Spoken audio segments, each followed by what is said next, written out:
दिल के टूटने पर बेघुसना सही जिंदादिली इसी को कहते हैं। ठोकर लगने पर भी मंजिल तक भटकना शायद तलाश इसी को कहते हैं। इसी को चाहकर भी न पाना। सीधी तस्वीर नाथ द्वारा से आप देख रहे थे संजीवनी क्रेडिट कोऑपरेटिव सोसाइटी की। और अब बात बीजेपी कार्य समिति बैठक की।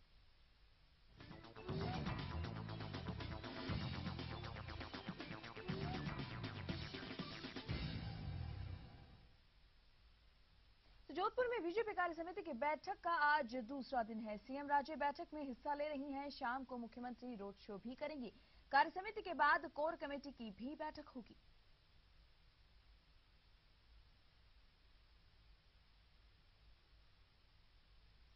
राजनीति में हर विषय मायने रखता है और चूंकि हम राजनीतिक दल हैं और अभी राजस्थान में माननीय वसुंधरा जी के नेतृत्व में दूसरी बार सरकार चला रहे हैं, तो वसुंधरा जी ने और इनसे पूर्ववर्ती सरकार ने क्या किया, एक तो ये कंपैरिजन बनता है।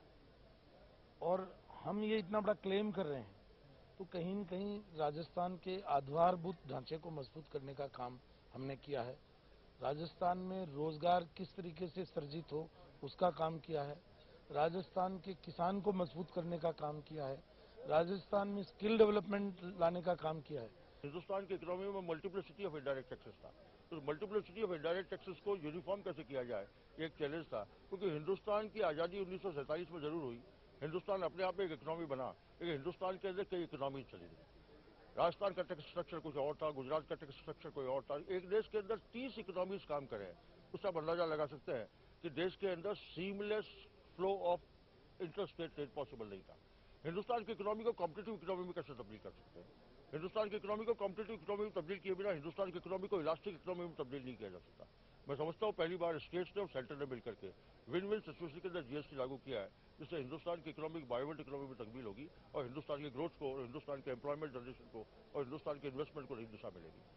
किसी भी प्रदेश में आर्थिक गतिविधियां, आर्थिक संरचना अब इस समय, इस दशाब्दी में स्ट्रेट, जिसको कहना चाहिए इलेक्टोरल पॉलिटिक्स में परिवर्तित हो रहे हैं। जितनी भी भारतीय जनता पार्टी की चुनावी विजया है, उनको हमने आर्थिक नीतियों से, आर्थिक निर्णयों से, चाहे वो केंद्र सरकार की हो और राज्य सरकार की हो, उन्हें जोड़कर देखना चाहिए। उनके बीच में एक स्ट्रेट कोरिलेशन है, सीधा सह संबंध है। चूंकि जनता स्वयं विकास के एजेंडे से प्रभावित है और वो निश्चित तौर पर विकास का इस विकास की यात्रा में सहयात्री भी बनना चाहती है।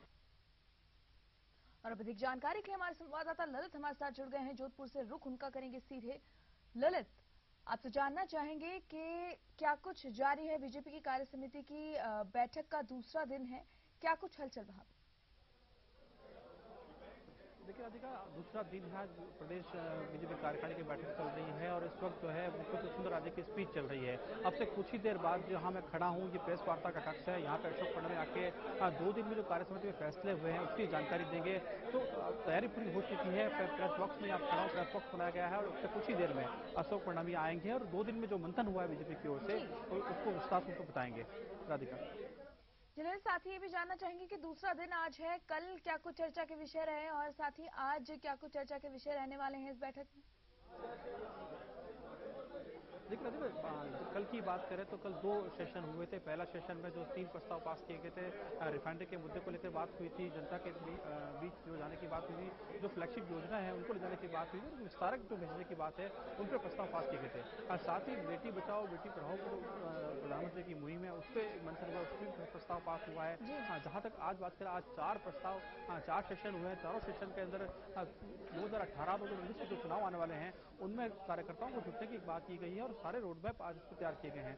तो ये सारी तमाम जो चीजें हैं उनको लेकर विस्तारपूर्वक चर्चा हुई है, मंथन हुआ है और मंथन के बाद अब से कुछ ही देर में यहाँ पे प्रेस कॉन्फ्रेंस होगी, उसमें 2 दिन में जो प्रस्ताव पास किए गए उसकी जानकारी दी जाएगी। जिन्हें साथ ही ये भी जानना चाहेंगे कि एक तरीके से पूर्व मुख्यमंत्री अशोक गहलोत का गढ़ माना जाता है, आज रोड शो वहां होने वाला है, क्या कुछ शक्ति प्रदर्शन देखने को मिल सकता है? देखिए निश्चित तौर पर गहलोत का गृहनगर जोधपुर है और गहलोत लगातार 3 साल तक रिफाइनरी को लेकर राज्य सरकार को कोसते रहे हैं और यही कारण है कि जिस तरह से रिफाइनरी को लेकर एमओयू हुआ है, उसी एमओयू को लेकर धन्यवाद एक